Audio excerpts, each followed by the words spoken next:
All right. Well, thank you, everyone, for taking your time to join us today for our October 18th meeting. Yeah, it's too quiet. Let me try turning this on as well. No, it's going through the. Okay. You just gotta speak up. I just need to speak louder. I'm sitting too far from the green mic. I will, you catch me drifting, my voice quiet. So somebody call me out on it. We thank you for taking your time to join us today. Our team has prepared information that we hope will help you in your roles that you serve in your communities. I want to start off again by sharing a quote. This quote actually comes from Board Member Hymas. If you've watched the Utah State Board of Education's public meetings, they start out each meeting with rotating through the board members and giving them an opportunity to share some thoughts and comments. And this is a quote. As you know, I like quotes. They're simple. They give me something to think about that I can get my mind around. And this one I thought really expresses the whole purpose of our education system, or learning. That when we learn something new or we learn something better, then we try to do better. I think he was sharing this in the context of the political arena where if you change your mind, your view is a flip-flopper. And he was trying to help the community, his fellow board members and the broader community who listens to the board meetings understand that learning more information or learning something new is not a bad thing to change our behavior, our beliefs, once we've acquired that new knowledge. So that's where this quote comes from. Whoops. Thought there was a slide after this that talked about board meeting. Anyway, let me try to remember, and I'm going to start to have a standing slide that will just try to update you as assessment directors of what's coming up in front of the Board of Education in either their next meeting or in upcoming meetings that you might want to attend to or pay attention to.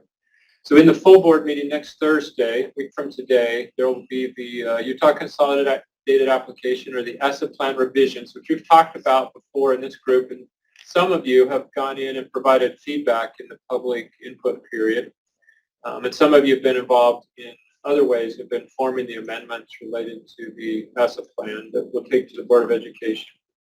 That's on the agenda for Thursday morning next week, where they'll consider those recommended amendment changes, and after that, if they approve those, then I think we do consultation with the governor, and then those will be submitted to U.S. Department of Education. The other item that is pending on the upcoming board meeting is the school accountability redesign. We expect to have the final executive report from that work completed on Monday afternoon. Is when the executive committee is scheduled to meet. We're a little bit behind schedule, or what we publish is our schedule to get this work completed. And partially that's because of the schedules of those who serve on the executive committee. Remembering that that includes representatives from the House of Representatives, the Senate, Governor's Office, our State Board of Education.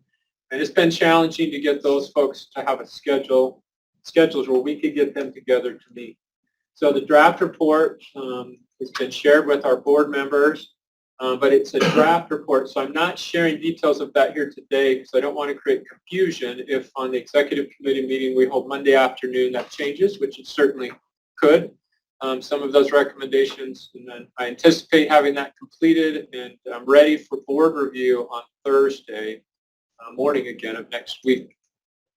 If that's approved and those recommendations that are contained in that report then would be considered by the legislative body, and we could potentially see a bill created, and I expect that will happen for this upcoming legislative session. We'll certainly apprise all of you about the details of those recommendations once that's been when approved. So I expect in our next meeting, November meeting, this will be something that'll take a good chunk of time on our agenda, reviewing the recommendations that will come forward through that executive report.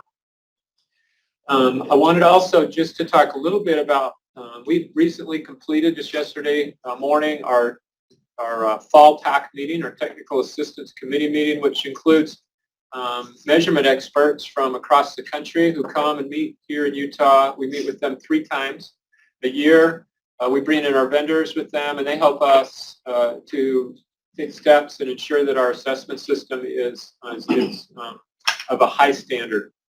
They help us hold our vendors accountable, and they provide guidance to us that then we implement. One of the agenda items that relates to our work specifically was Utah Aspire Plus, or Pearson. As we signed that contract with them originally, in that contract it directs them to, they'll need to provide on-demand scoring. The contract language actually says within 48 hours of the student completing the test, once we can get to a process where pre-equating can occur. Remembering that that assessment has a requirement that we provide a predictive ACT score, we knew up front that it would take a few years to get to a spot where we could do pre-equating as the process to determine the student's scores. The pandemic disrupted that even more with no testing in 2020 and then some disruption in 21. We've been working with them and our TAC committee to get to where we feel comfortable, where everybody believes that those scores still maintain a high degree of reliability and validity. And I'm happy to report that that was determined yesterday to be true during our TAC meeting. Pearson then this spring will provide, their system will provide scores within 24 hours of the student completing a subtest. We can expect them to have an individual student score for that available.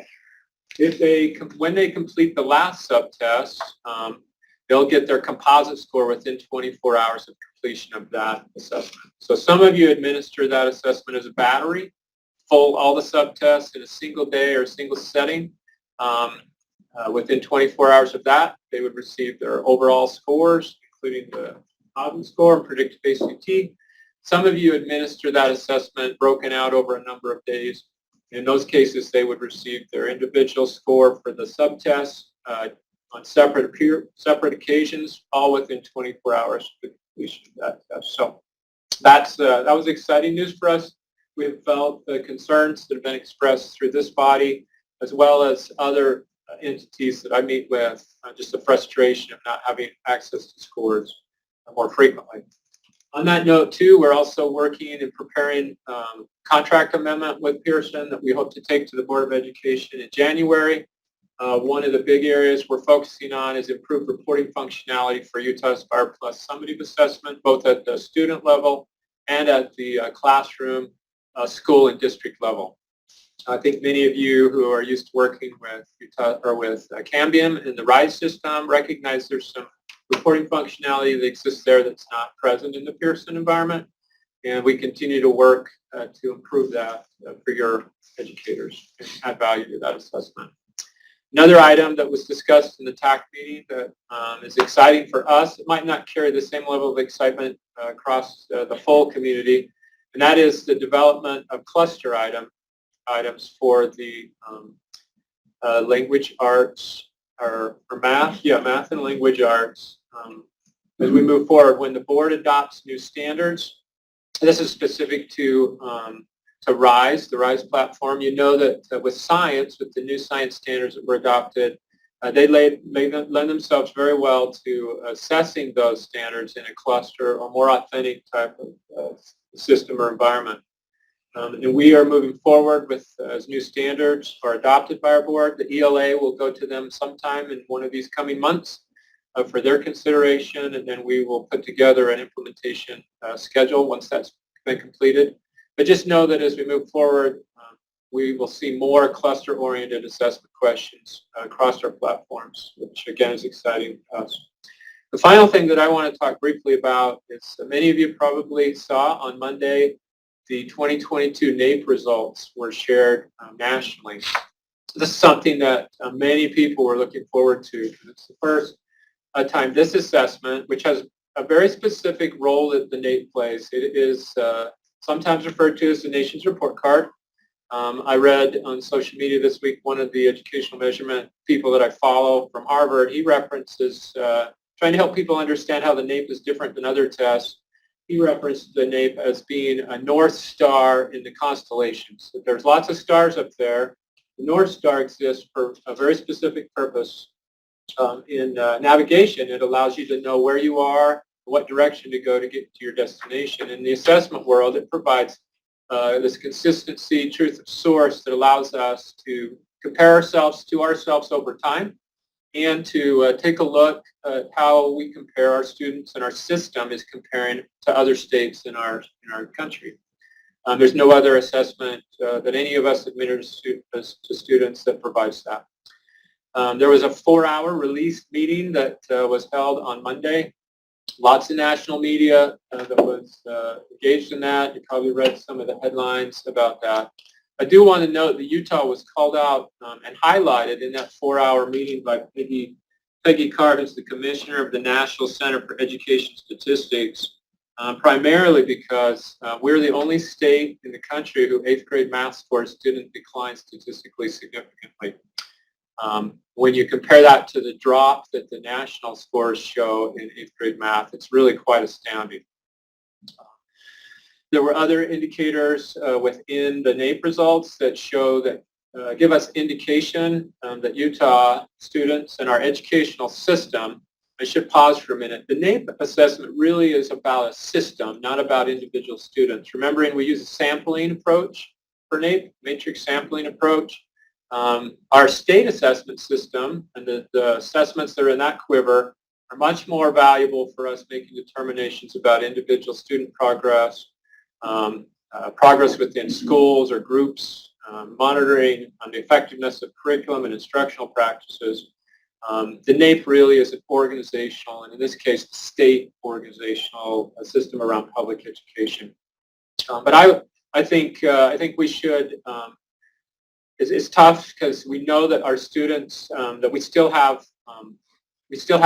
returned to pre-pandemic levels of proficiency. We know that's true. We also know from our state assessment results that we have. Dang it. Talking too long. Give me 1 second.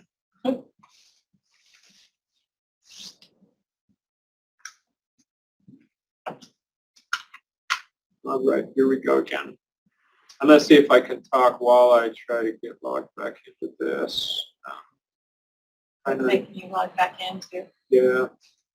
Darren, I added those 2 missing slides. So. Great. Thank you. I think I can do this a little quicker than last time.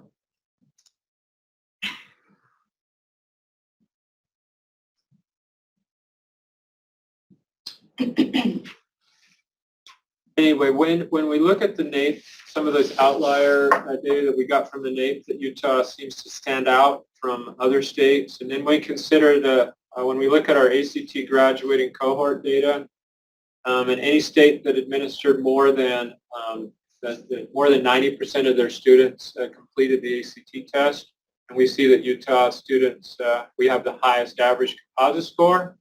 And Utah has the highest percentage of students meeting college-ready benchmark in all 4 of the benchmarks. And those are indications that while we know that we have a lot of work to do, those are indications that the work that's been put in place both prior to the pandemic and the efforts that have been exerted through the pandemic are well placed and well founded. We should take a moment to at least reflect on what it took for our parents, our teachers, administrators, everybody involved in the education of our children, what it took to get here to this place where Utah has some outcomes that seem to be outliers from the rest of the country. And then we can move forward and reapply our energy, but I think we should encourage our communities to celebrate, at least take a breather and celebrate the efforts that have been applied and to have some confidence that the direction that we're going in Utah certainly seems to be pointed correctly. Okay, let me get back to this. Might have to refresh the page. Yeah.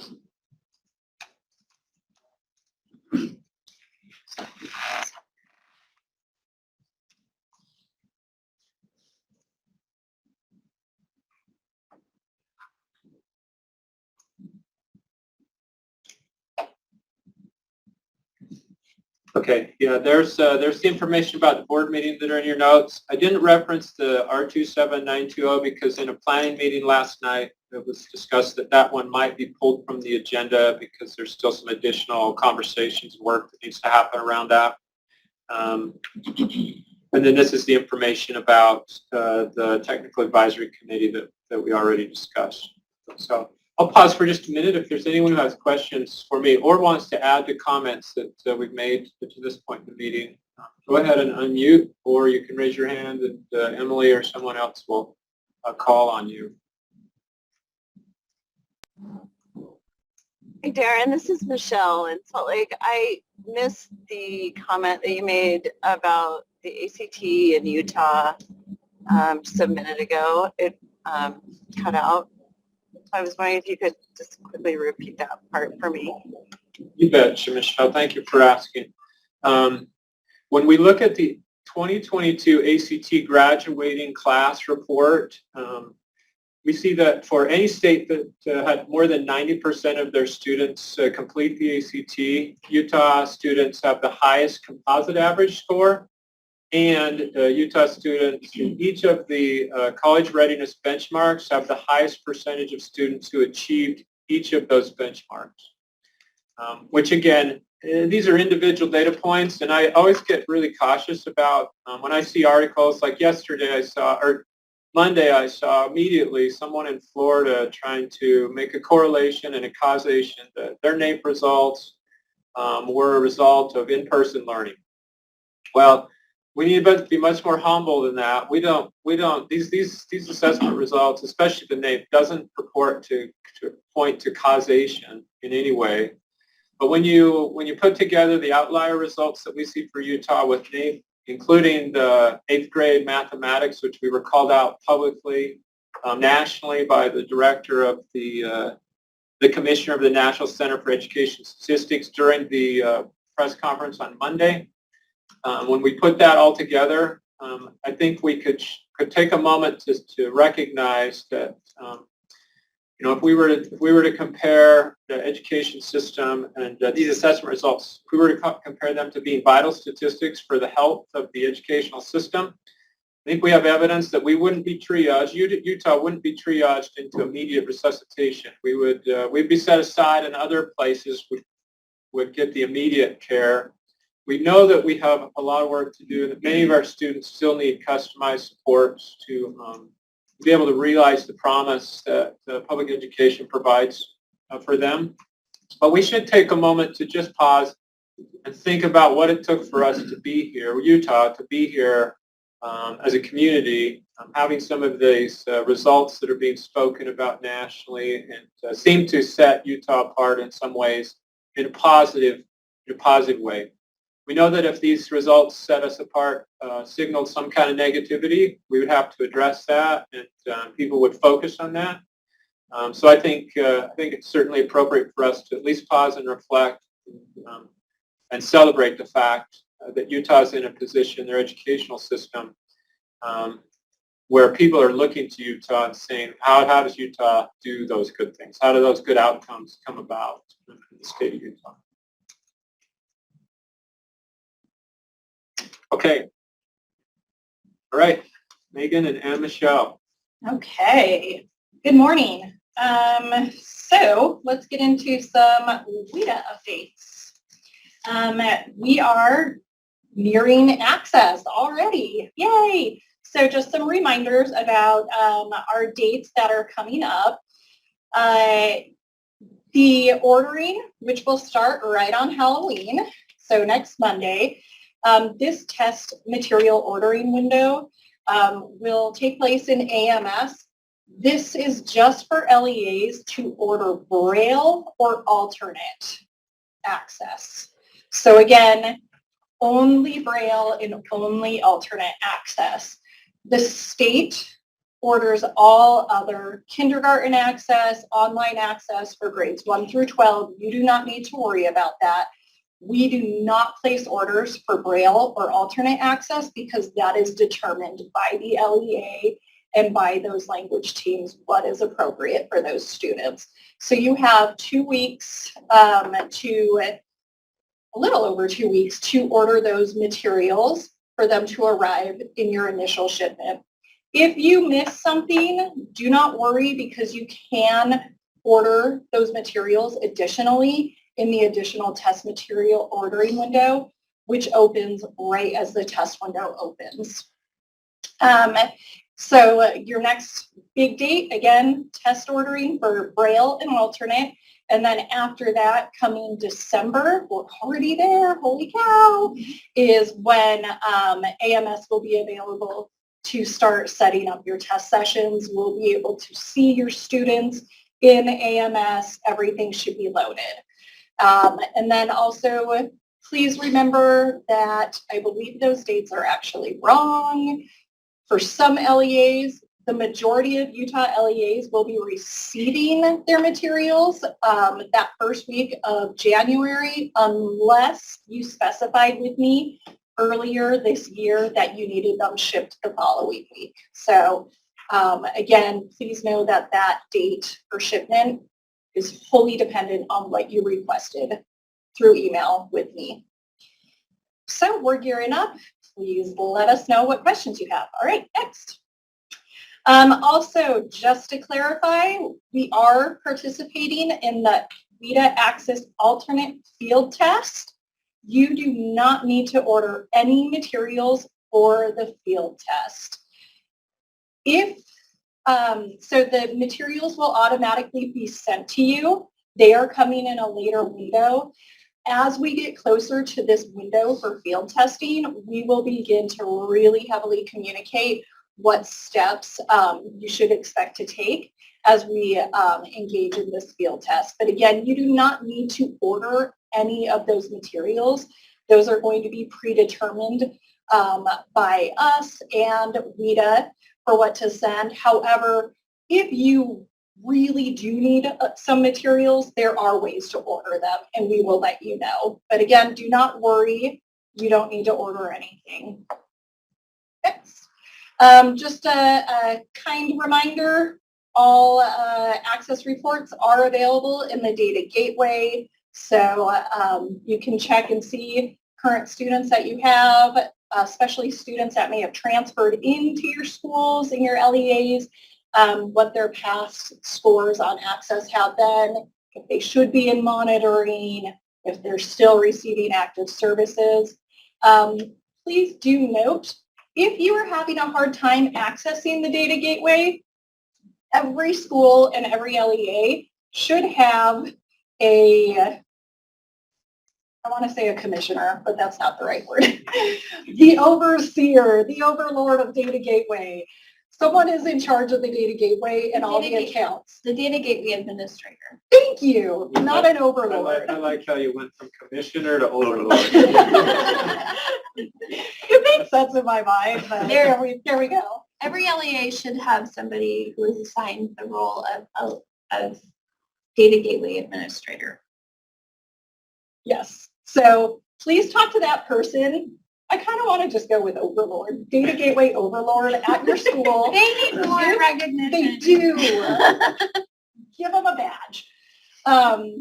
They can create your accounts and update your account access if you're having a hard time accessing these reports. I do see a question in the chat. Thank you, Joan. Will the new requirements for meeting proficiency take effect this coming year? That's a great question. That's a great question. Yes. So pending, as we've been talking about ESSA amendment changes, one of the probably more focal point changes to our consolidated state plan is the adjustment of the exit criteria for WIDA access for our English learners. I'm going to give a little overview. Is that okay? Yes. Okay. Yeah, let me, before you do, the question was, read the question again. So the question is, will the new requirements for meeting proficiency take effect this coming year? And the question is pertaining to our English learners in the state of Utah. Currently, the proficiency to be redesignated to monitoring is a composite proficiency level of a 5.0 or higher. So this is in regards to our English learners. Yeah, and I just want to jump in. There are no new requirements yet. So that was what caught my attention. There are no new requirements. So the word proposed, which Michelle, you can give us Yes. So we have talked with this group and with our tech and with APAC and are proposing a new exit criteria of a 4.2 with in conjunction with a minimum of 3.5 in speaking. So in order for that to go into effect, it has to be approved by the board and then by the U.S. Department of Education. At that time, we don't know how long it will take for the U.S. Department of Education to review our state plan and provide us. There's typically some back and forth about what do you mean here, and we hope that we will have approval of our plan in order to put this into place for next spring or summer. And at that time, we will work internally to decide about students who are taking the test this year in 22-23 and how those exit criteria should be applied. It depends on the timing of when we receive the approval. We are hopeful that we receive approval swiftly from the U.S. Department of Education, and we will be communicating clearly and often with you about what that means for students who are currently ELs taking WIDA Access and how I think I can say with confidence that the new exit criteria will only apply for the 22-23 administration. We will not go back in time and exit students after the fact. But if that's helpful. Can I answer the question? Yeah. So, I mean, the hope is, That's the kind of guidance we'll be providing. yeah. Is the hope is this who is school year, eligible? but it all is dependent on the remainder of the process, approval by the board. And, we've heard rumor that the feds say like a 120-day turnaround. The 120-day turnaround was the initial, for the initial submissions in 2017, 2018. They committed to a 120-day turnaround. I don't know if the department is still adhering to that same timeline. What we've been told is that they do try to review ESSA amendments, or sorry, state plan amendments in as timely as they can is what we've been told. So. I am also following some chats in here. The window for ordering Braille and alternate access, that is not pertaining to RISE. That pertains to WIDA Access, our language proficiency assessment for our English learners. And if you are needing to order those materials, another email was actually sent out yesterday by DRC, so WIDA AMS by DRC, with all of the instructions on how to order those materials with screenshots and everything. If you did not receive that and you need it, just email me and I can forward you that information. All right, moving on.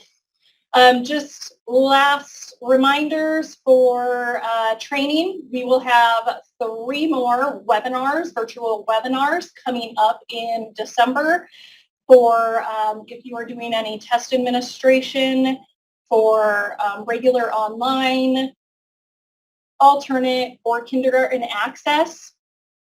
So those are, you can register for those in MIDAS, and again, those will all be virtual if you need to refresh or just become trained.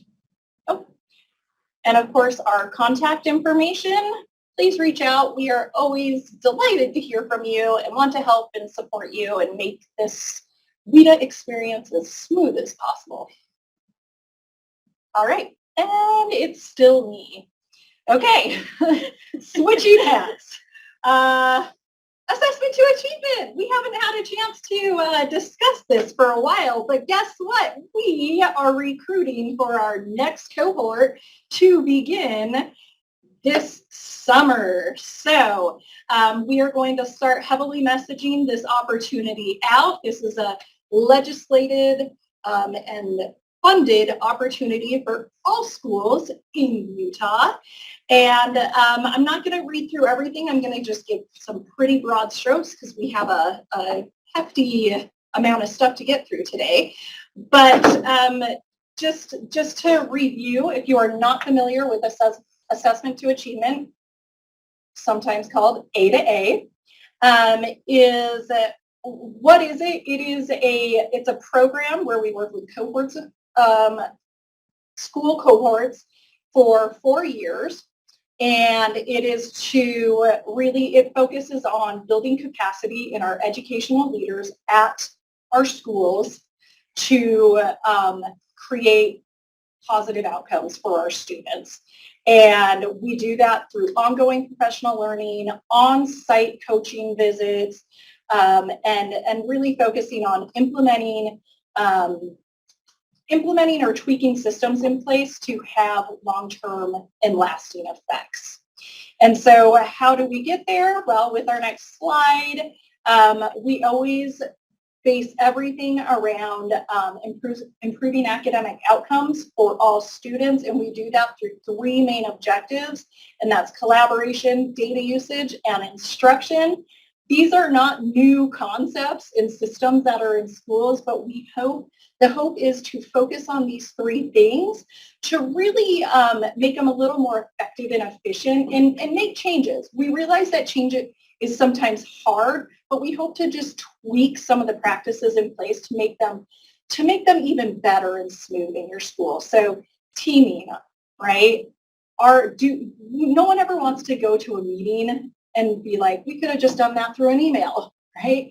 Or walk away and say, what was the point of that meeting? So making sure that we're having meetings with a focus and a purpose and that are not wasting anyone's time. Looking at data, not just student data, but our own data, reflecting on our own practices, right? And then also looking at instruction. What kind of strategies can we be implementing school-wide in our classrooms that are going to have a high effect? And we're not just going to ever throw a list of strategies at you and say, pick and choose and see which one sticks. We really focus on a strategy and dive deep into it for an entire year so we can implement it with fidelity. We know that when implementing things, research and science tells us that to really make something stick and last, we have to give it a good amount of time. So really working on how do we implement new strategies in the classroom and make them effective and stick, all right? So again, it's fully funded 4-year, and you get to work with schools from all around the state, and everything that we do, it is rooted in evidence-based instructional strategies that we know have positive student outcomes. This is what a typical roadmap for the year, if you were to participate in this with your school, what you could expect. So we have 4 professional learning sessions throughout the year, and then we do 3 site visits at your schools where we come with coaches to work with you. We really, really love doing this work because it's an opportunity for us to work with your teams to help you improve, and it's no kind of monitoring or compliance or anything. It's saying, let's help your school get to where you want to be. So we just love that opportunity. Next. Second. You can just click through everything. You guys have these slides, so I'll let you go back and digest some of the data that we've been able to collect from past and even current cohorts of schools participating in the program. We have seen quite a bit of positive growth from the schools participating in our program. And again, even more data collected. We do partner with the Utah Education Policy Center. They help us collecting our data, aggregating it, and they give us all these great analyses of everything. So they help us with the data to show the effectiveness of our program. Again, it is free. It should cost nothing to your school. So we provide reimbursements for substitutes. If teachers are off contract, so like during the summer, or maybe they're just part-time, we pay stipends.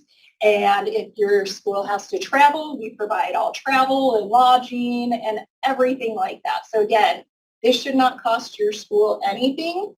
And we just want to be there to partner with you and help you.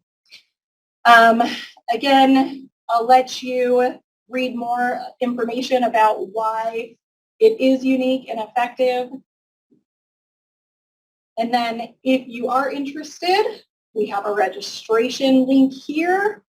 We would love to partner with your schools and work with you to just help you improve for our students. And our contact information.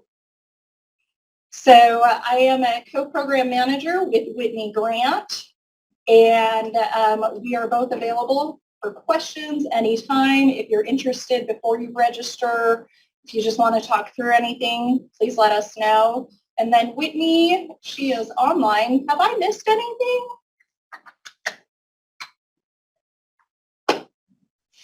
Nope, I think you covered that pretty comprehensively, Megan.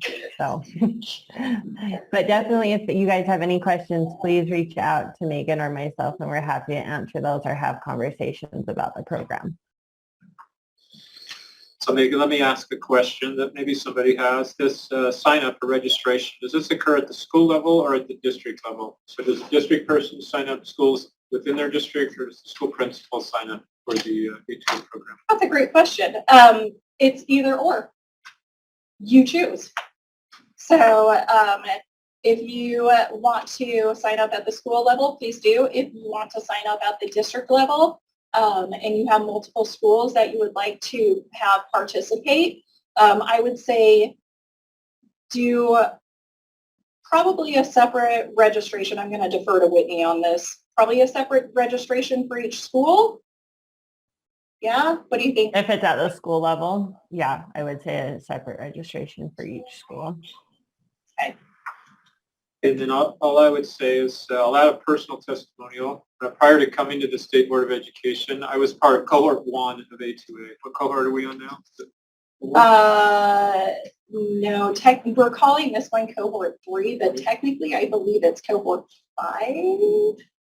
This will be cohort 5, I believe. Yeah, I think cohort 1 was 2015 maybe. Yeah. And so I was at a district position, and I worked with one of the schools that signed up in we made a decision at the district level to fully engage with cohort 1 A2A. So I think we have 4 schools we brought in, and then each school had a liaison at the district level. So I would go to their meetings at this particular school and work with the principal. I would attend the trainings. I would attend the coaching sessions so that I could coordinate that with my work. And I can tell you it was a very meaningful, one of the better professional, maybe the best professional development, professional learning experience that I was engaged in with the teachers in that school. It's sustained, and when you look at the commitment calendar, yeah, that one. When you look at that, sometimes you could say, well, geez, that seems like a lot. When I see this, I oftentimes will think to when I want to change behavior that I have in me. New Year's is close, and we'll be many people will be making New Year's resolutions, and we'll self-select what it is we want to do better. So we're motivated. Maybe it's something we've selected year over year for a number of years, and then we understand through those experiences how hard it is to change our behavior or our practices. So it really takes a sustained effort like this to bring about meaningful change in people, in each of us, even when we want that to happen. So it would be unreasonable to think that I could bring about big improvements in a school that I'm working with or in my teachers if I'm the principal without some kind of sustained, over time, levels of support put in place to help bring about those changes. An A2A program, cohort 1 anyway, for the experience that I had, provided all of that. We saw, like you said here, changes in outcomes for our students. We realized changes in all 4 of the schools that we implemented A2A. So just an individual testimonial about my experience with the program. In fact, at one point, Scott Roskilly was assigned the coach from USBE for the school, and so I can remember sitting in meetings where Scott was functioning as the coach for that principal and those teacher leaders. That's a good experience. Thank you for your testimonial. Again, I just think like if you need to have professional learning maybe taken off your shoulders, let us do it for you. You know, it's one less thing you need to worry about at the school level. Let us help you. And it's going to have, like, we've seen it. We have the data to show it's going to have positive outcomes for your students and your teachers. They're going to be more data savvy. You're going to see more effective and efficient meetings. It really is. And it is for any and all Utah schools, as Whitney put in the chat. Hey, Megan. Yeah.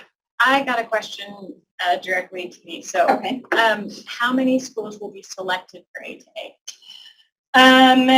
I think this new cohort, we're aiming for about 12, but because of changes in our whole finance system of like what we reimburse for stipends and travel and everything, we'll have to make sure that that is still feasible. But this new cohort, we're hoping for 12 schools. That makes it sound really like limited in my mind now that I think about it. You know, but So that find brings, me more money and we'll bring more. that brings up the second question for me then is, if I were an LEA considering this, how will, if more than 12 apply, how will that determination be made? Who gets selected on this round?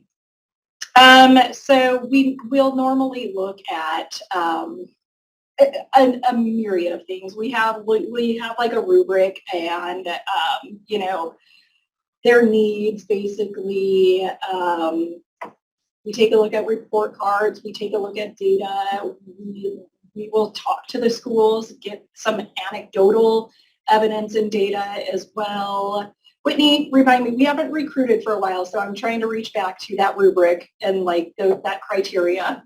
Yeah, all the schools that apply, we will have some sort of a phone call with them, conversation, kind of get an idea of programs that are already running at their school and see if they align to what we're doing, because we all know how burdened schools are, and so we don't want this to become one more thing, but we want it in support of things that are already happening at your school. So we looked at that alignment, and then like Megan said, we have that rubric that we go through. We look at the commitment of the school of like, okay, this is the commitment requirements. Can you make that happen? And those types of things. Great. And I'm just thinking, since it's also limited, you know, maybe at your district level, if you can't be at 6 schools, if one school within a district was using A-to-A, they can, share that information and implement it for their campuses. Yes, so Jessica just mentioned being able to share it out. What would the deadline be for signing up or registering or applying? I think about January. We haven't set a hard deadline yet because we're just getting started and we wanted to see responses, how many people want to have meetings with us and everything. So right now the deadline is January-ish. So when you're going to be making your resolutions anyways, right? And in Darren's case, maybe we're repeating, having some holdover resolutions. Renewed resolutions. Okay, all All right. about framework, right? Yeah. Okay, Acadians reading. There's one more. Oh, sorry. Sorry. Will you share the A-to-A rubric? Yeah, sure. For how we determine, yeah, Maybe in next week's AD memo. yeah, That sounds full good. transparency, absolutely. Awesome. Yeah. That was an easy question.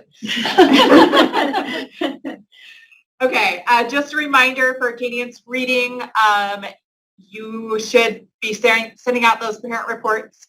Diagnostic assessments need to be given to every student who is reading below grade level, making sure interventions are being provided for those students as well. and that progress monitoring is being done at the required rate. So that is every 1 to 2 weeks for well below students and every 2 to 4 weeks for below students. And use that data to inform your Tier 1 instruction, and then making sure all data and information is entered into your Acadience platform and SIS system by October 30th. So that's like just a few days away. Okay, next. I just wanted to take a couple minutes to talk about progress monitoring. So progress monitoring should target and match the skill being instructed in the interventions. So that may be on grade or out of grade depending upon the student's level. So it does need to be at a level so that you can see changes in those student skills. So you can actually see the progress that they are making. And if you are progress monitoring out of grade level, I suggest you use a paper progress monitoring graph because the systems don't allow you to necessarily put in that aim-line information for a student out of grade level. And then accelerate. Create an aim line that accelerates the student's learning. So there's an example there of nonsense word fluency, that reaching that goal by the end of December instead of the end of the year, because the student is in a higher grade than necessarily you would normally be progress monitoring with nonsense word fluency. And then using that aim line to track that student progress and to determine if interventions are working for that student. And if you are progress monitoring and that student has 3 points below that aim line, they're not going to reach that goal. And you need to think about how you can change your interventions or change what is happening with that student in order to help them to reach that goal and to be successful. So the whole idea is that you really want to accelerate that student's learning so that they can get on grade level. If they're not reaching above growth, above typical growth, they're not ever going to get onto grade level again. So next slide. Out of grade progress monitoring guidelines. I just wanted you to have these. I'm not going to go through all of them, but this is just really great information to send to your literacy coaches, your teachers, about how do I determine what level a student should be progress monitored at. So as you go down the left side, that helps you know when you need to go down a level, and then you go up on the right side to know when you need to move up to that next level within out of grade progress monitoring. Next. And then just that, oh, I forgot I put this in. So I already spoke to this really, that you need to review that progress monitoring data. That's the whole point to progress monitor, is to review how is that student doing? Are they making the progress to reach that aim line that we have set for them and reaching that goal? And then I am offering an Acadience Reading Essentials training for anyone who is administering Acadience Reading Benchmark. So Acadience does require that people who are giving those benchmarks are trained. You can do that in-house, or I am also offering trainings on these days. They are specific to grade levels because that's been requested, that especially for teachers who are only working with certain grades of students, that they don't want to have to attend the entire day's worth of essential training. So those are options, and you can just sign up through Midas. So if you have anybody who needs training before that middle of year benchmark. I can talk about this one. So this is a throwback to last month's meeting where we discussed the kindergarten required assessments, and many people requested some time to go back and speak with literacy directors and other people in your LEAs. And so we're bringing this question back up. Hopefully you've had some chances to talk to people about your kindergarten assessment. Remember the options for, and this is not a, we're doing this year, we're taking this information back to a committee to try and consolidate what everyone is doing with reporting. And this was one of the requests. So the options that we're offering are for kindergarten, the required assessment. Would you like, for your LEA, would you like the KEEP to continue to be the required assessment in kindergarten, both the entry and exit? Would you like to adjust that and make the Acadians reading and Acadians math the required kindergarten assessment? Or would you like the option for it to be an LEA choice of either keep or Acadians reading and Acadians math? But in that case, remember, if it's the LEA choice, we wouldn't necessarily have comparative statewide data because it's two different assessments that each LEA would be administering. So Emily's going to put up a poll. If you would respond to the Zoom meeting in the poll, we're also happy to take comments in, if you don't want to take them in the chat or come off of mute and talk through them. But the poll, it looks like it's up now. If you will give us some information about which your LEA would prefer.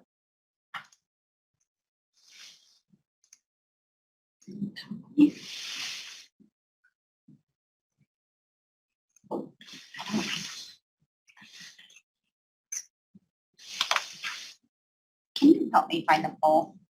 Yes, it's in the Zoom meeting. So if you've logged into the Zoom meeting, if you're not logged in, you can just come up and talk to us afterwards. We'll keep track of everything. Thank you.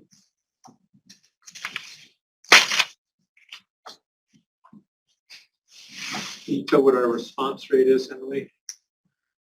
We are at 53 out of 111 people. We'll wait a little bit longer then. And while we're waiting for that to come in, are there any questions? Do you have questions about this while we're voting?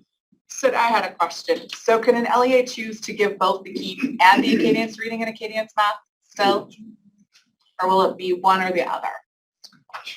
So it depends on if we move with the LEA choice. So if we did the LEA choice, then that would be an option for people to continue with both because the platform would be up for both and rostering would happen for both.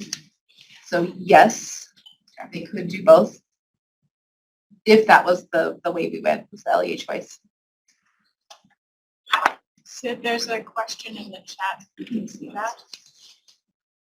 Okay, so the question, if we have a student that has been evaluated for special ed and qualifies for the alternate assessment after BOY, Acadians reading and math, do we pick up at MOY for the testing?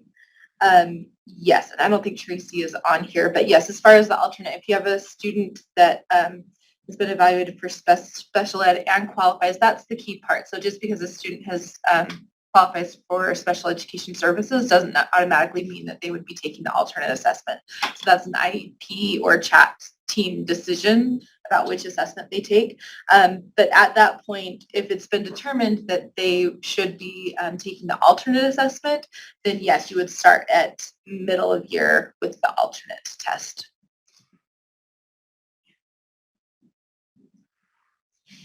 There are 66 people that have voted so far.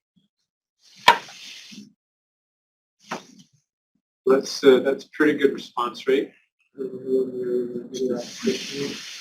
Doesn't get that many, so I think everyone who's wanted to respond probably has. The secondary school is supposed to apply. Yeah. Yeah, that's true. Right. Maybe more. We had a few more come in at the end. We're up to 70 responses. All right, we'll close it now. Is that good, Sid? Yeah, I'm wondering if you can share the responses or if you want me to, I don't know if it's visual, if you want me to just I think say. I can. Share results. Can everybody see that? It looks like Those who are either in the choice. Zoom meeting probably Yeah, if you're in the can Zoom. Oh, you yes. can see it. For those of us here, maybe you could just read off what the results were. Okay, so it looks like for KEEP, we had 15% say they preferred KEEP. We had 44% say that they wanted Acadians reading and Acadians math, and we had 41% say they would prefer the LEA choice. So it's pretty close between LEA choice and Acadians reading and Acadians math. And then last month, there was a literacy director the day after our assessment director meeting. The literacy director numbers, I can't remember the exact, but it was 85 to 90% wanting Acadians reading and math. So they were pretty heavily skewed for that one. But this is great information. Thank you. And if you didn't get a chance to vote, come up and talk to us or email myself. I type my email in. Thank you. Okay, I'm presenting for Elise because she's on vacation, so you can go ahead and click the next slide.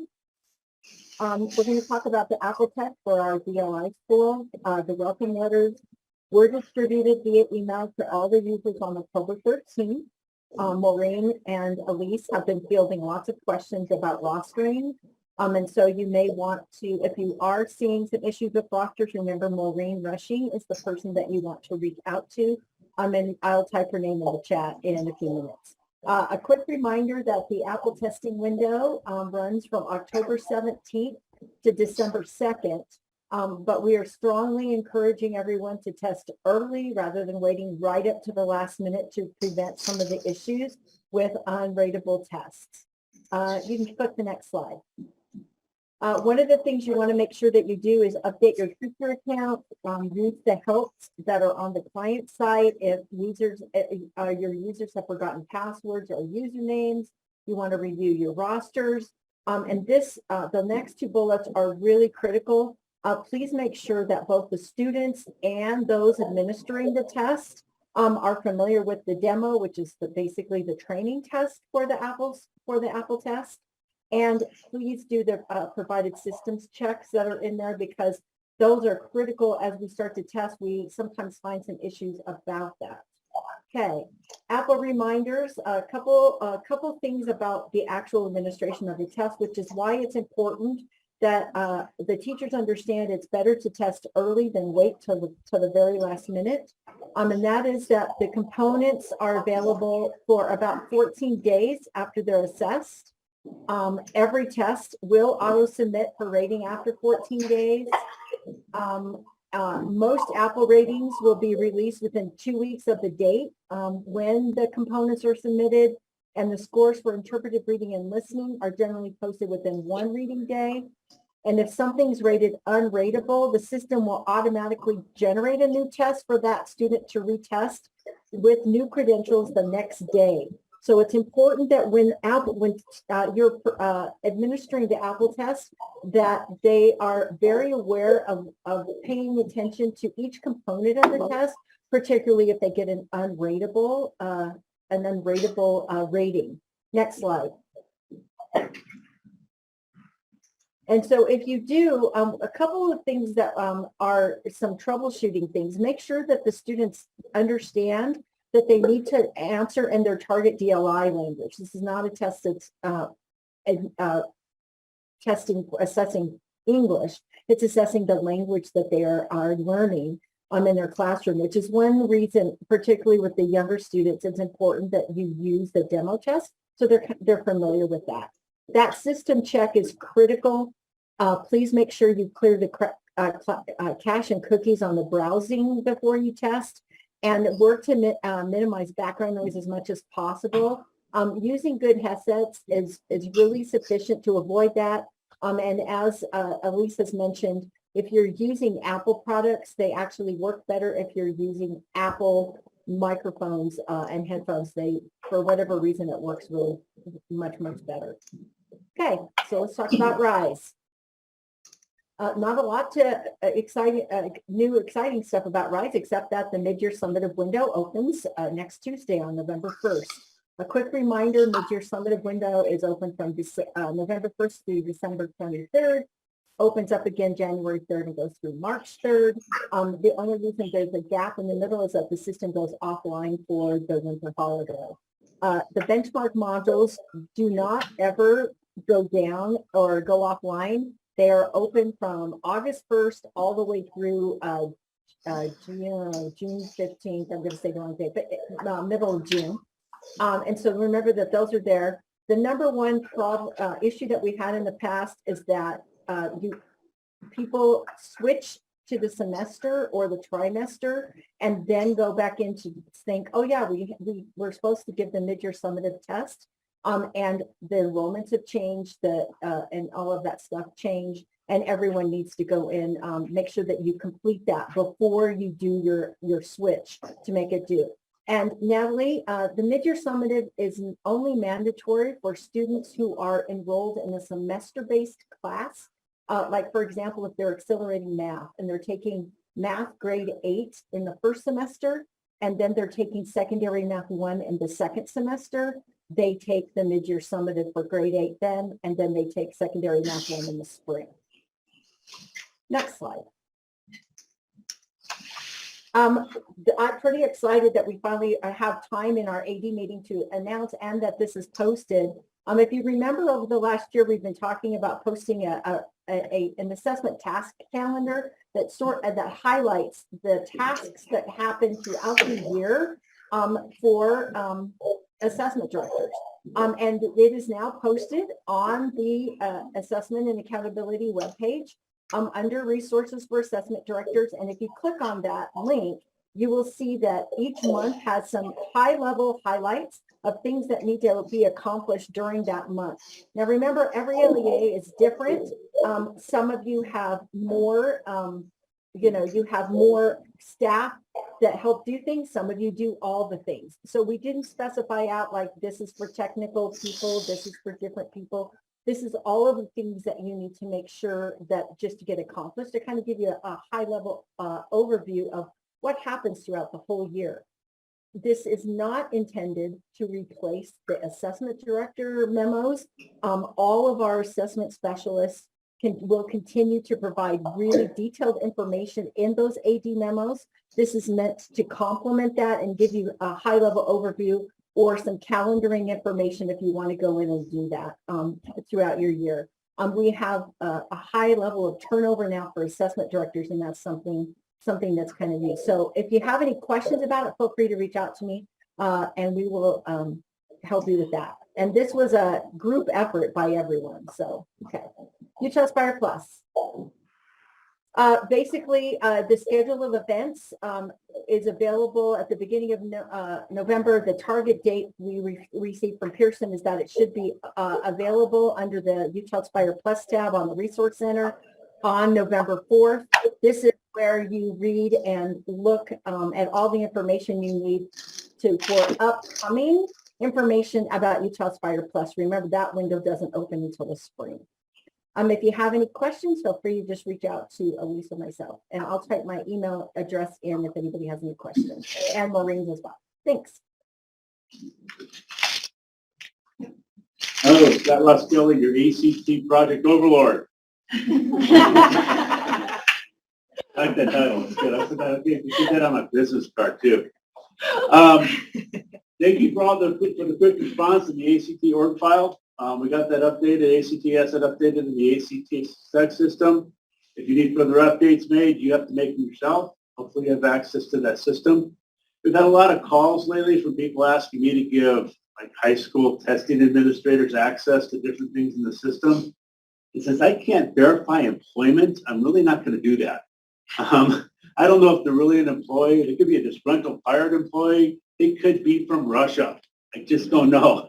So we had some feedback that they've been told by a help desk at ACT, they've been told on the website that they should contact me for that, and ACT has fixed that kind of feedback. The help desk should not be giving that out. It should not be on that website anymore. But I'm sure I'll still get calls and everything. But just so you know, that's why I'll respond back to them and copy you, because you're the one that has permission to be able to do that. The schedule of events has been almost fully updated. It's your first stop when you want to find out what's next. Go to the schedule events. It says all dates or links are working, but they're not. There's one that's not, and that's on the next slide. The December 6th online readiness webinar, the link to register for that will be updated later, probably early next week. It'll go out on the AD memo. They had a link to the Zoom that's going to be having that readiness workshop on it. And we need a link to register, so we're going to get that fixed, and early next week it'll be going. Whether or not you're testing online, would you recommend going to this? This will happen before the final cutoff date where you have to make the decision to go online or paper. And you might hear something there that says, you know what, online maybe it is a better fit than we think it is, and we should go there. We still hear from ACT that either next school year or the following school year, everyone to go online anyway. So it's smart to make the move now, like some of you I know are doing. It definitely will mean less waiting on help desk issues because there won't be as many people until it's forced to have happen. So great for that. Graduating class data, this is just a quick overview. Darren had covered some of this also, but especially among the states with at least 90% of students taking the ACT. Utah had the highest average composite score, and that was in a press release that just went out. And it was pretty good information. We knew we'd gotten a little heads up on it earlier, and we were pretty excited about it just because it's good to get, after a pandemic, it's good to get some good news and to know that there's some good things happening out there. So it's good to see that. Next slide. There's some more stuff that you're not going to see in the press releases, but we thought you might like to see it. I was going to share this a couple months ago. Looking at the pandemic result, you can see Utah on the left compared to national on the right. The big drop that happened from the pandemic, and you can see the Utah bounce back to almost the same exact score as pre-pandemic. And nationally, just really not seeing that kind of a bounce back happen nationally.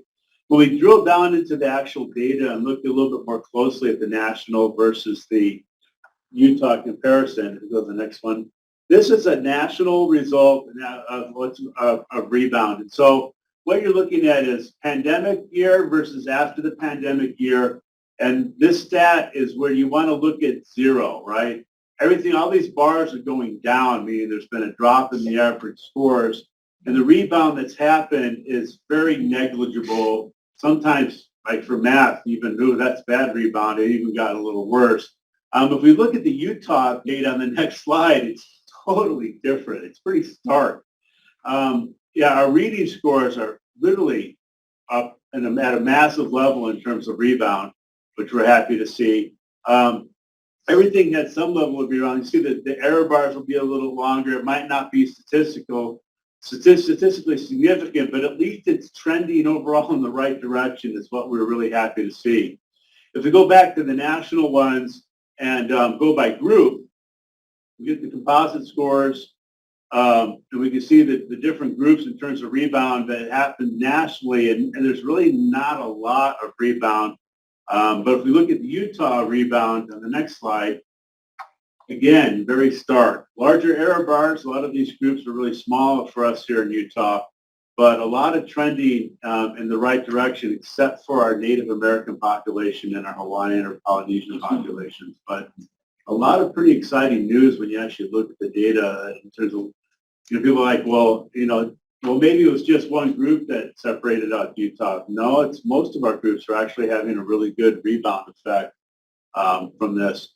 I know that our Native American population spent a lot more time and had a lot more issues, technical issues with getting access to online schooling and everything, but a lot of interesting effects. National rebound by gender, a little bit of rebound across the board, but in Utah, pretty nice rebound in comparison. So we look at the gender results, both females and males, statistically significant rebound amount, but the males actually doing a little bit better than the females, which I think is atypical. I'll take it when we get it. Then by locales, another one we looked at in terms of rural towns, suburbs, or cities. Not a lot, just a little bit of rebound we see across the national, but when we flip to the Utah results, we see some much better bounce back, except for our rural areas. Our rural areas struggled a little bit more, didn't get as much rebound as we'd like to see. But overall, some really, really good numbers coming out of ACT in terms of how well Utah did during the pandemic. When you go from this and we start looking at the national modes of learning, this is information from state-directed surveys that we even did here in Utah, which students reported whether or not they're all online, mostly online, to all in person. And we get this really wide spread in modes of learning. And when we look at the national here, and then we flip to the next page for the Utah, you see there's a little shift to the left with less online only and less mostly online learning, a lot more of mostly in person, a lot more of in-person only education. And so when we asked ACT, when they showed us this data, why they thought Utah had such a good rebound. They pointed to this and said, well, based on what your students are reporting, they were actually in school in person more often than a lot of the national trends show. We have a question. Cool. Did ACT do these graphs of rebound by District 2? And if not, can districts get them? They did not do it by district, and I don't know. I'm to be honest. I can ask though, and so I know who to ask at least, and see if we can get that information by district. And if we can, I'm happy to get it for you. So, but I'm not sure. We're talking about literally hundreds of thousands of data points. That's a lot of data to have them sift through, but we'll try. National modes of learning. This is that first one was during the pandemic. This next group of slides was actually on the rebound after the pandemic. And so a lot more schools nationally reporting in person, mostly in person. Utah, it's even a better look. And we flipped it from the national to the Utah data where it actually shifts even more, left a lot more of in-person learning versus the national. And so a pretty good result for Utah. Overall, the pandemic impact for ACT, at least for Utah, was much less severe than the rest of the nation. We see modest improvements on that. The composite scores, except for, as we mentioned, the Native American and the Native Hawaiian scores, all showed really good improvement.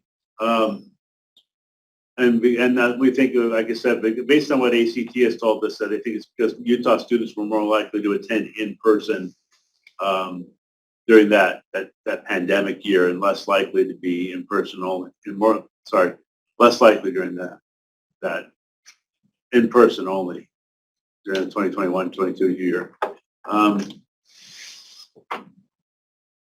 Yeah, let's go to the next slide.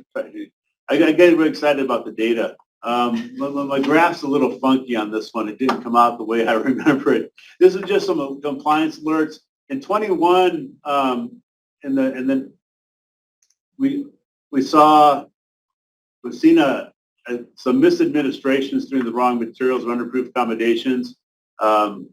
They've had some reviews. I wish those graphs were coming up because they show this a lot better. The graphs not looking right. I hate when that happens. But overall, the problems that have been happening in terms of compliance problems with prohibited behaviors or misadministrations are much less if you are administering online. And I'm like 85 to 90% less. It's a huge decrease with problems with compliance, which means a huge decrease in the numbers of your students who are getting reports back that say, hey, you took the ACT and it didn't count, right? And so this is just some data on the compliance alerts that had come from the previous year. And we'll see if I can get a better rendition of those graphs on the slide deck a little bit later. Online testing in Utah increased almost 20% in 22. That was good. Our misadministrations dropped quite a bit. Claim codes were a little higher. Claim codes, if you're not familiar with those, these are the codes our students put in when they apply to take the ACT, when they go into My ACT and set it up. These are claim codes of where they want those scores sent. And Utah actually scores higher than the rest of the nation in terms of selecting colleges at that time of taking the test, which is actually pretty encouraging also for our results, that a lot of our students are taking advantage right when they're taking the test of sending these scores to universities that they've already selected in their junior year. And so, that was good information to get back. Last year, we had very few shipping issues. Overall, we mentioned this before, accommodation requests were down, but most were overall approved. And so I just received a report today. It looks like accommodation requests are a little bit higher, are trending a little bit higher than last year. We'd like to see that going up because we don't like hearing that overall requests are down 1,300 because that scares us in terms of students who need to have accommodations but aren't receiving them. And so success.org is the new platform that we're using. If you don't have access to that, please let us know. because that's your launching point for PA Next, for reports, for everything you really need to do. You do that through success.act.org. And PA Next, just to give you a heads up, is going to be switching probably next administration next school year to a platform called ACT Now that ACT is swearing will be so much better to use than PA Next with a lot of the issues resolved that we've had with PA Next across the board. So that's their, I'm going to give the quote sign for that. That's their promise that it's going to be better, but we haven't seen it yet. But it looks like next testing year will be when we see the new, we'll be losing PA Next. But for now, this year, we don't want to mess things up in the middle. We're going to keep PA Next going. So training dates, we've already had this, the spring accommodations training, there's recording available. I mentioned that new one, December 6th, even if you're not testing online, it would not be a bad thing to hang in for an hour and listen to that online training from ACT. In January, we'll have the ACT administration training, and that link to register is live and up and going. And so you should be able to register if you want to pre-register, get that on your calendar for those of you who might be doing paper testing this year. So those are our upcoming training dates. Remember, Sketchpaper is not being shipped in support of online test administrations. Everything's PDFs, downloadable, printable at the stop. Individual student reports will only be shipped to schools. And so ISRs they'll ship, but nothing else. They're really trying to reduce shipping costs because they're going up through the roof. There'll be one training packet for the one training packet they sent for schools no longer going to be sent. Instead, everything's going to be available online. And so, and then all your data files and reports, again, will be in Success, no longer available on PA Next. So, besides the question on the rebound data for districts, any other questions on ACT? Yes. I'm just new, so I just have a question really quick. So these trainings right here, how would they access that? Is that just on the ACT's, on the Success site to register for training? The registration will be on the schedule of events. When you go through the schedule of events, and you get down to, when you get to December on what's happening in December, you'll see the training, and they'll have a thing that says register here. And is that on the, which site is that on? Is that the ACT That's site? the ACT site. Utah ACT. Yes, Utah's information. Okay, So it's Utah specific only. thank you. Oh, no problem. But like I said, that link doesn't work until probably next Monday or Tuesday. Okay. So. Hello, it's Jeremiah from South Summit School District. I have a question about the ACT being online. Yeah. We've been talking about doing that, but it's only a talk because every time it goes to the teacher level, they say that students can't do the math problems off the computer as fast and going back and forth isn't going to work. I just want to know, is there any feedback, or is there any data that shows switching from paper testing to online testing doesn't really affect your scores? I don't know about data about affecting scores. I do know last year Oklahoma went live, all online in their state, and their teachers refused to go back to paper. They asked them, they said, do you want to go back to paper? We can switch back. And every one of the teachers said no. And so we're doing online with Utah Aspire Plus in the PA Next system. Students are already in that system doing that for 9th and 10th grade. Why it becomes a problem in 11th grade, I don't understand personally. I think for the teachers, it's just more of a, they think that the ACT is a lot more important. It means a lot more than the Aspire. So I think that's Sure. why they're okay with letting the Aspire go online. So, but that's not your problem. That's my problem. I was just asking if you had any data. I'll ask though. I'll ask to see if there's any data. If there would be, it might be just that. It's hard to say because right in the middle of all this switching around from online to paper and from paper to online was also the pandemic. And so I don't know if that data could show anything with the pandemic effect being in there. You know what I mean? Yes, sir. That's the difficult part. Yeah, Yeah. I'm confident ACT has done analysis on this because their score contains a monetary value to students who take that. So if it'd be like NAEP. NAEP is in the process of moving to online administration as well. So they have to do significant work to make sure they don't undermine the reliability of their assessment scores or the system. So it's probably not specific to Utah, but I'm confident ACT has research that supports their ability to have a score that's either paper pencil or online, and you can compare those. Universities could compare those scores equally, regardless of the environment that it was taken in. I'm still going to ask. I'll ask and see if they have anything that would help support that. And if it does show up, I'll pop it in on the AD memo. Scott, we do have some comments online as well. Tara Lynn from Salt Lake said their students report that they like it much better online. Seth in Nebo said that it did not impact scores in Nebo. Christy, doesn't show what LEA you're from, but anyway, Christy says our teachers refuse to go back to paper. Yeah, that's a common So- thing once we go online with this. Yeah, I think it can feel more scary to teachers than students. And on the reverse side of that, I don't think that look at all of Utah's scores. I think that leans in the direction that it's not hurting our students. Yeah, I agree. So good feedback, at least from some of our local districts, that moving online has been a benefit for them. I appreciate all that feedback. Thank you very much. Happy to get it and give it. Kim made a comment as well. ACT is going fully online Yep. in 2 years. Yeah, 1 or 2. We don't know if it's Yep. next year or the year after.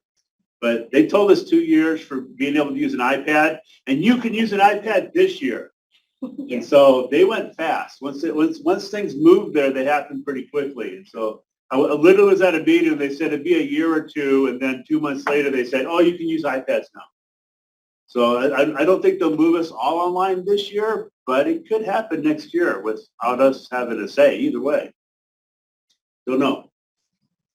So if you're looking for information on Schmoop, we got the information up on the slides here. This is just Autumn Ackerman. She's a great person. I've had a couple of calls. A lot of you had calls in terms of getting your school set up using Schmoop.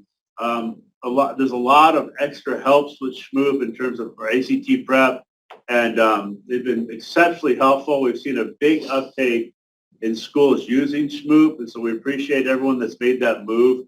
It's a very robust program, and one of the things I get real happy with when I'm on these calls is the Schmoop team really talks about what really helps improve your ACT scores, which is ACT prep embedded within teaching the standard in the classrooms instead of something that's separate and off to the side. It's actually getting your entire school involved with, okay, what can we do in this classroom to help improve with ACT prep? And Schmoop has those programs for us. So if you need anything with Schmoop, contact Autumn for sure. She's very helpful. They do a great job. Some of the stuff that they do with their test prep program for us anyway. So got some links and some resources there if you're interested. Always happy to take information about Schmoop. Okay, so as y'all have been entering your accommodation requests for students who have IEPs, 504, or English learners, make certain that you are looking at your decision notifications in the TAA. Sometimes it happens that you're not paying attention to those decision notifications at the district level. If ACT is requesting more information, you need to make certain you're following up with those and they're not left hanging. The deadline to get those in is a week after the initial accommodation deadline. And then again, just as Scott said, encourage you to go ahead and start making those submission deadlines for ACT requests. Now the window's open. Don't wait until the last minute. And if you need any information on how to follow up on those decision notification requests, there's a link right there, the TAA user guide, and it takes you through that process. My contact information if you ever have any questions. Okay, and so our college board exams, I know we don't work with those solely directly, in our assessment department typically, but it did got mentioned to us last year about some, students not receiving their accommodations. So I just want to push this reminder out there. If you have students on your campuses that are taking AP exams, to meet with the person at your LEA level who is overseeing your AP exams and know that there is a deadline for those accommodations of January 18th. And if you have any info or questions about AP exams, you can contact Kirsty Schreck at USBE or myself. That's the end of our slideshow. I want to take a moment though and have some discussion. We have not met since the school report cards were released October 11th, I think. This is the first time that the school, and most of you on this call know this is the first time that overall ratings or school grades have been included on the school report card since, I believe, 2017. I had the opportunity on behalf of the board to speak to a number of media outlets immediately upon release of the school report cards. And, one thing that caught my attention, and I'm interested to know if this is consistent with each of your experiences in your own communities. So one thing that caught my attention is of all the different conversations I had with various media outlets, none of them wanted to talk about the overall school rating. There were no questions that they had for me that the school grade could provide the answer to. So all of our discussions related to the release of the school report card actually went much more in detail about results statewide for me, because I didn't speak to any specific school. This validates something I believe to be true. But again, I'm interested to know if any of you have the opportunity to respond to your communities. That could be your education community, building principals, your boards, or media outlets or parents in your community about the school report cards. Be interested to know if any of you had similar experiences or observations that you wouldn't mind sharing with the whole group.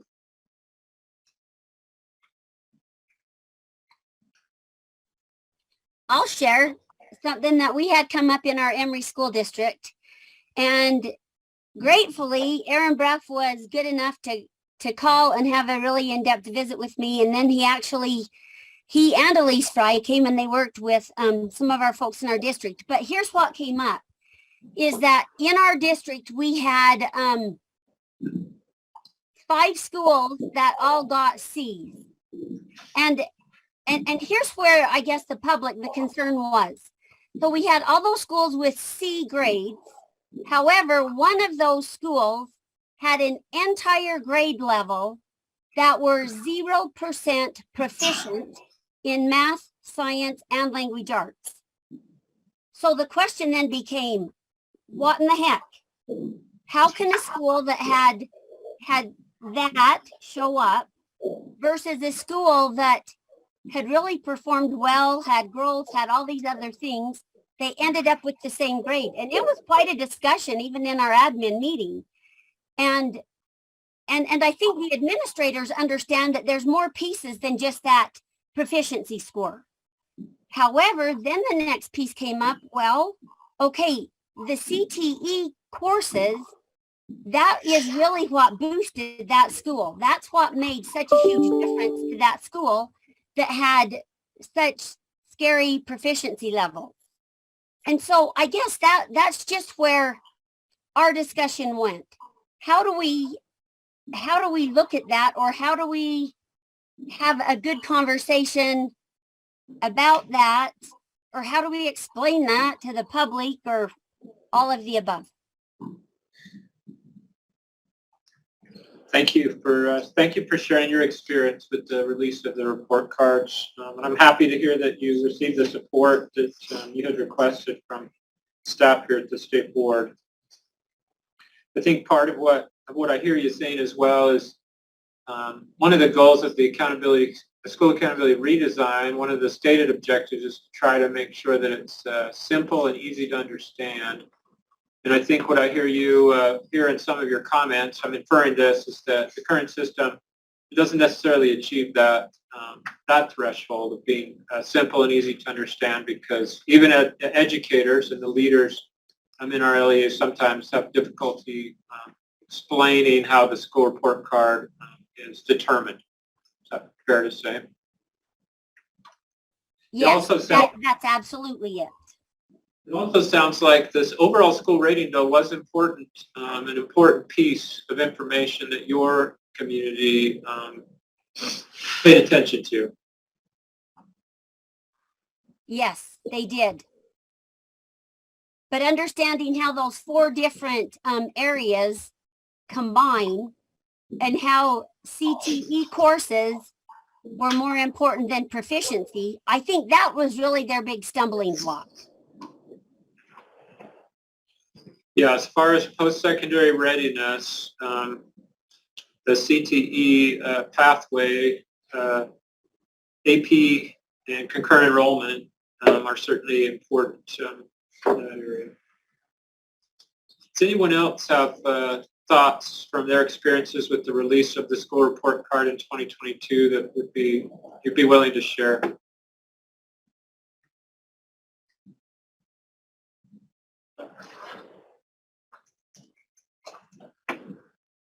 One of the reasons that I'm probing a little bit is mentioned the draft version of the report around a redesign of school accountability.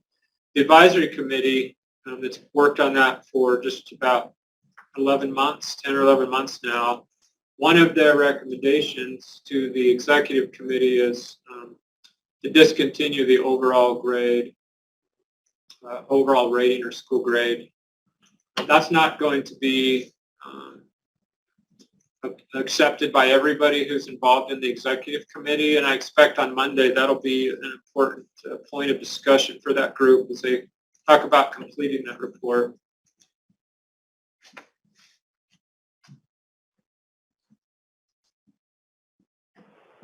I don't have the Zoom open. Are there any chat comments related to this coming in through the... There was a question about, are you answering it on my alternate? I'm working Okay. on it. Yeah. Yeah. Do you want to just speak to it? Yes, so I did put it in the chat. The question was about, is there any consideration about an alternative accountability system for alternative schools or for schools that serve special populations? ESSA provides very little to no flexibility for states to have a separate accountability system for different types of schools. And we see impacts not just for alternative schools, but for necessarily small schools and schools that serve special populations and all kinds of scenarios. So essentially, we cannot develop a federal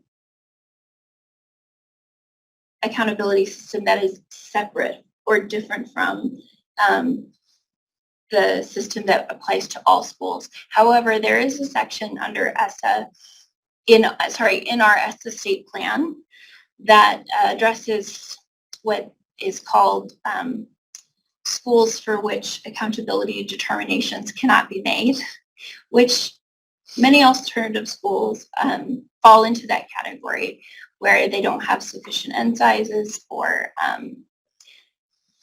and we do specify that these schools that serve special populations for a specific purpose, that before they will be identified for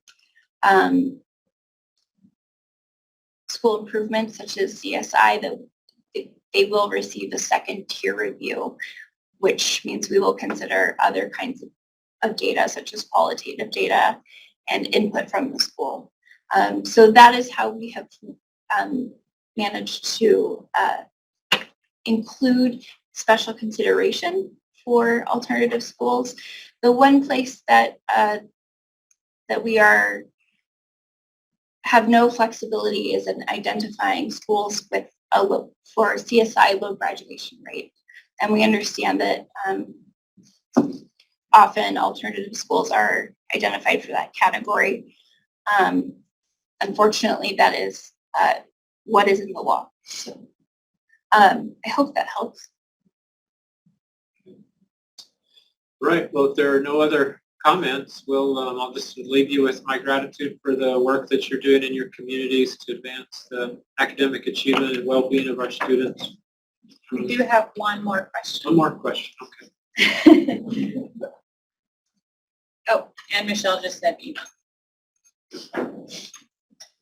Yeah, I think as Emery pointed out, a lot of questions around school accountability get technical enough that they're hard to answer in a short a short response. So thank you, Michelle, for your work to support school accountability system in Utah.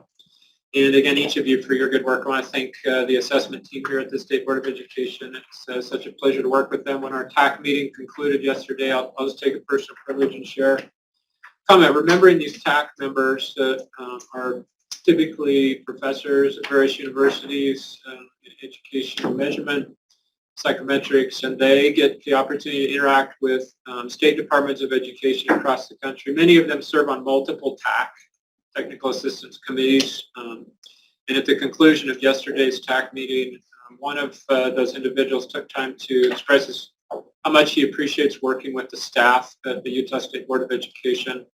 And then subsequently, I received an email from another member of the TAC that said I should be very proud of the staff that I get to work with. And I really appreciated that because I feel good about the team that I work with here. And I hope each of you do.